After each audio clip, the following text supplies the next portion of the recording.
Hello and welcome students, আশা করি তোমরা সকলেই খুব ভালো আছো। জ্ঞানজ্যোতি কোচিং সেন্টারের পক্ষ থেকে তোমাদের সবাইকে আরো একবার স্বাগত।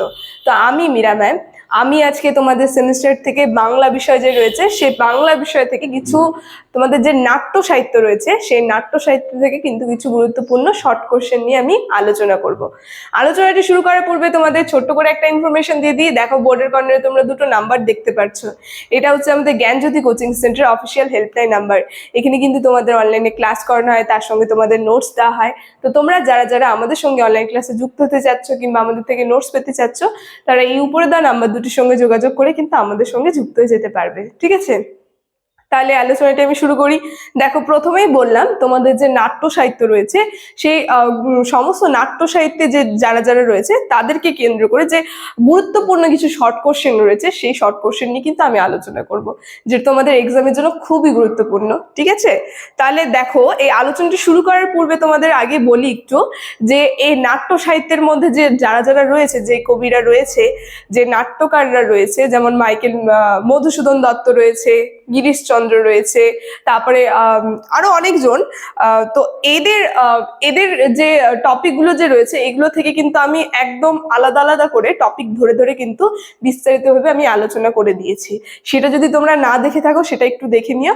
আর আজকে আমি যেটা আলোচনা করব সেটা হচ্ছে তোমাদের নাট্য সাহিত্যে যতগুলো রয়েছে সেই সমস্ত কবিদেরকে ঘিরে সেখান থেকে কিছু গুরুত্বপূর্ণ কোশ্চেন। ঠিক আছে, তাহলে দেখো, প্রথমে আমরা মধুসূদন দত্তের মধ্যে চলে যাই। কবি মধুসূদন দত্ত যিনি রয়েছেন, তো বলেছে যে মধুসূদন দত্তের প্রথম নাটক কোনটি। এটা যদি আমরা দেখি, মধুসূদন দত্তের প্রথম নাটকটির নাম হচ্ছে শর্মিষ্ঠা, এবং নাটকের কাহিনী মধুসূদন কোথা থেকে গ্রহণ করেছিল। এই নাটকের কাহিনী মধুসূদন দত্ত গ্রহণ করেছিল মহাভারতের যে আদি পর্ব সেই আদি পর্ব থেকে কিন্তু গৃহীত হয়েছিল। এটা প্রথম চলে গেল 1 নাম্বার। 2 নাম্বার কোশ্চেন তোমরা লেখো, একটু খাতায় লিখে নেবে তোমরা। ঠিক আছে, দেখো 2 নাম্বার কোশ্চেন রয়েছে হচ্ছে হলো মধুসূদন থেকে গ্রিক পুরাণের কাহিনী মধুসূদন কোন নাটকে গ্রহণ করেছিলেন, নাটকটি কবে প্রকাশিত হয়েছিল। মধুসূদন দত্ত যিনি হচ্ছে গ্রিক পুরাণের যে কাহিনীটি লিখেছিলেন সেটি কোন নাটকে গ্রহণ করেছিলেন এবং নাটকটি কবে প্রকাশিত হয়েছিল, সেটা হচ্ছে হলো পদ্মাবতী নাটকটির নাম, এবং নাটকটি 1860 খ্রিস্টাব্দে কিন্তু প্রকাশিত হয়েছিল। তারপরে চলে যাই যে কৃষ্ণকুমারী নাটকটি কবে কোথায় প্রথম অভিনীত হয়েছিল। খুবই গুরুত্বপূর্ণ। কৃষ্ণকুমারী নাটকটি হয়েছিল 1667 খ্রিস্টাব্দে শোভাবাজার নাট্যশালায় কিন্তু এই নাটকটি রচনা করেছিলেন মধুসূদন দত্ত।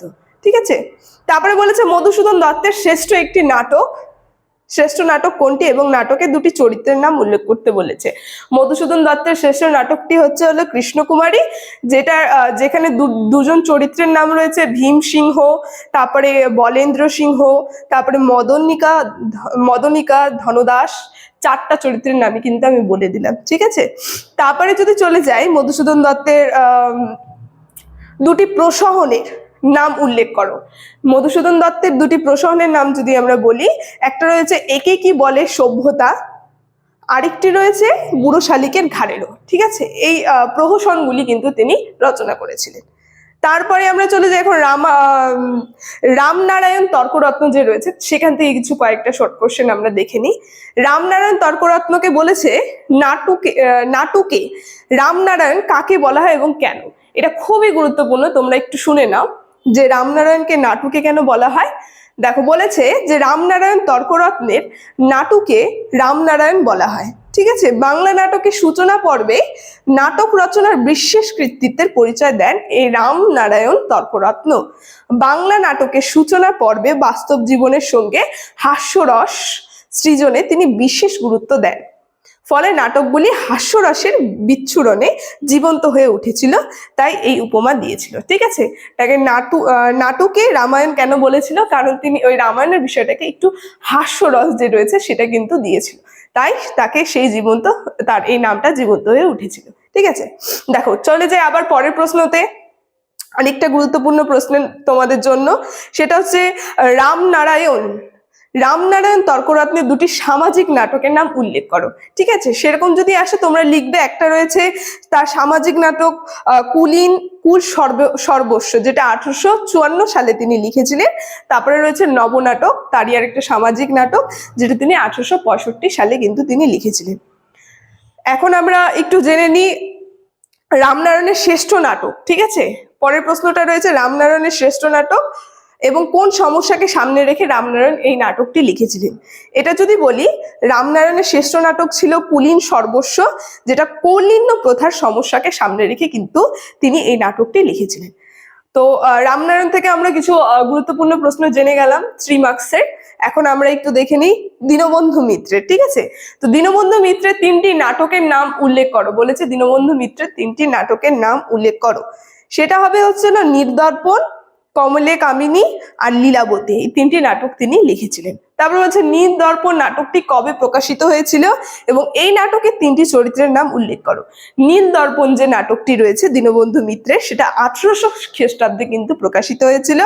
আর এই গোল বসু, নবীন মাধব আর বিন্দু মাধব, এই 3টি চরিত্র কিন্তু ছিল এই নীলদর্পণ নাটকটির মধ্যে। ঠিক আছে, দেখো তারপরের প্রশ্নতে আমরা চলে যাই।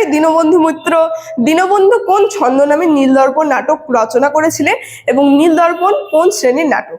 ঠিক আছে, আমরা যদি সেটা দেখি, কেনচিৎ পথিক কেভানি প্রণীতম, এই ছদ্মনাম কিন্তু তিনি নিয়েছিলেন এবং ট্র্যাজেডি মূল নাটক, এটা হচ্ছে ট্র্যাজেডি মূলক নাটক। ঠিক আছে, দেখো তারপরে রয়েছে গিরিশচন্দ্র ঘোষের। এখন আমরা গিরিশচন্দ্রতে একটু চলে আসি। গিরিশচন্দ্র ঘোষের 3টি সামাজিক নাটকের নাম উল্লেখ করো। গিরিশচন্দ্র ঘোষের যদি 3টি সামাজিক নাটকের নাম বলি, সেটা রয়েছে প্রফুল্ল, বলিদান এবং মায়াবসান। এগুলি ছিল গিরিশচন্দ্রের সামাজিক মূলক নাটক। পরের প্রশ্ন রয়েছে দ্বিজেন্দ্রলাল রায়ের 3টি পৌরাণিক নাটকের নাম লেখো। সেটা হবে পাষাণী, সীতা ও ভীষ্ম। সীতা ও ভীষ্ম, এই দুটি ছিল পৌরাণিক নাটক তার। ঠিক আছে, আর গিরিশচন্দ্রের শ্রেষ্ঠ নাটক যদি বলা হয়, পরের প্রশ্ন তোমরা লিখবে গিরিশচন্দ্রের শ্রেষ্ঠ নাটক হচ্ছে প্রফুল্ল। এই নাটকের 2টি চরিত্রের নাম হচ্ছে হলো প্রফুল্ল আর যোগেশ। এরপরে রয়েছে, আমরা একটু চলে যাই পরের প্রশ্নতে। দেখো বলেছে নবান্ন নাটকটি কোন পত্রিকায় প্রকাশিত হয়। খুবই গুরুত্বপূর্ণ তোমাদের জন্য। এবং কোন ঘটনাকে সামনে রেখে এই নবান্ন নাটকটি হয়েছিল।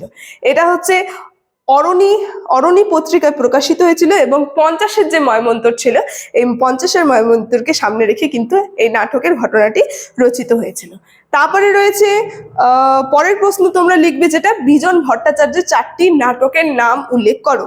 বলেছে নবান্ন, গোত্রান্তর, যবনাবন্দী আর দেবী গর্জন। এইগুলো ছিল বিজন ভট্টাচার্যের 4টি নাটকের নাম। ঠিক আছে, তারপরে আরেকটা বলে দিই, নবান্ন নাটক কোন গ্রামের প্রেক্ষাপটে রচিত হয়েছিল। নবান্ন নাটকটি খুবই গুরুত্বপূর্ণ। বিজন ভট্টাচার্যের রচিত নবান্ন যে নাটকটি রয়েছে, এই নবান্ন নাটকটি 1944 খ্রিস্টাব্দে প্রকাশিত হয়েছিল। আর যে গ্রামের প্রেক্ষাপটে রচিত হয়েছিল সেই গ্রামের নাম হচ্ছে আমিনপুর।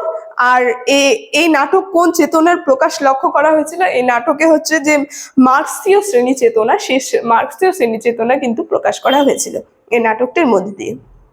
তো যেই কয়টা কোশ্চেন নিয়ে আমি আলোচনা করলাম, প্রত্যেকটা কোশ্চেনই কিন্তু তোমাদের জন্য খুবই গুরুত্বপূর্ণ।